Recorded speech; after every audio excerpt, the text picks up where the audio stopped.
আসসালামু আলাইকুম ওয়া রাহমাতুল্লাহি ওয়া বারাকাতুহু।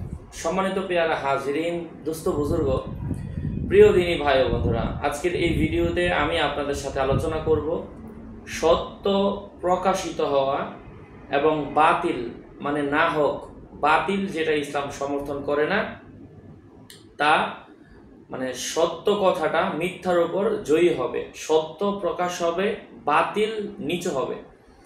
এমন একটা আমল আজকে আপনাদের সাথে আমি এই ভিডিওতে শেয়ার করব ইনশাআল্লাহ। আলোচনা বুঝতে ধৈর্য ধরে সাথেই থাকবেন, আমাদের চ্যানেলটি সাবস্ক্রাইব করতে ভুলবেন না।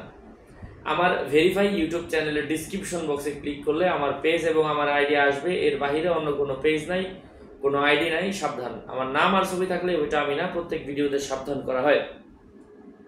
তো আজকের এই আমলটা আজকে সরাসরি আপনাদের সাথে আমি শেয়ার করছি সূরাত আল আম্বিয়া থেকে।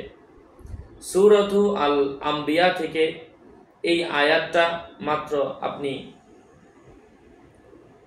এই আয়াতটা বেশি বেশি পরিমাণের পাঠ করবেন।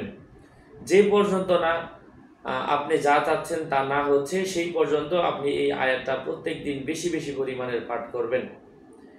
সম্মানিত পেয়ারা হাজরিন, সেই আয়াতটা হচ্ছে আউযু বিল্লাহি মিনাশ শাইতানির রাজিম, বিসমিল্লাহির রহমানির রহিম, বাল নাযিফু বিল হক আলাল বাতিল ফায়াদমাগুহু ফাইদা হুয়া যাহিক ওয়ালাকুমুল ওয়াইলু মিম্মা তাসিফুন।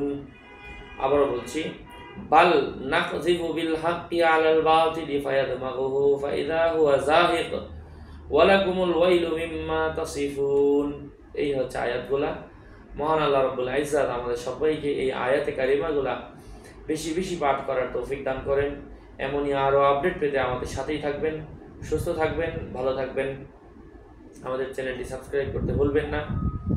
আর আমার ভেরিফাই ইউটিউব চ্যানেলের ডিসক্রিপশন বক্সে ক্লিক করলে পেজ এবং আমার আইডি আসবে, এর বাইরে অন্য কোনো পেজ নাই, কোনো আইডি নাই, সাবধান। আমার নাম আর ছবি থাকলে ওইটা আমি না, প্রত্যেক ভিডিওতে সাবধান করা হয়। বারবার বলার পরেও সাবধান না হলে ড্রাইভার কোনোভাবে আমরা নিচ্ছি না। এই জন্য আমি এই কথাটা আগেও বলেছি, আবারও বললাম, এই আয়াতটা বেশি বেশি পরিমাণের পাঠ করবেন, তাহলে হক এবং বাতিল, সত্য ও মিথ্যার মোকাবেলায় কখনো সত্য নিচে পড়বে না, বরং মিথ্যাই নিচে পড়বে, সত্যই উপরে উঠবে ইনশাআল্লাহ। মানে এই আমলটা আপনি আবার এর জন্য করতে পারেন, সত্য প্রকাশিত হওয়া, মিথ্যা দূরীভূত হওয়া, এই দুই ক্ষেত্রে এই আমলটা কার্যকর হবে ইনশাআল্লাহ। আসসালামু আলাইকুম ওয়া রাহমাতুল্লাহি ওয়া বারাকাতুহু।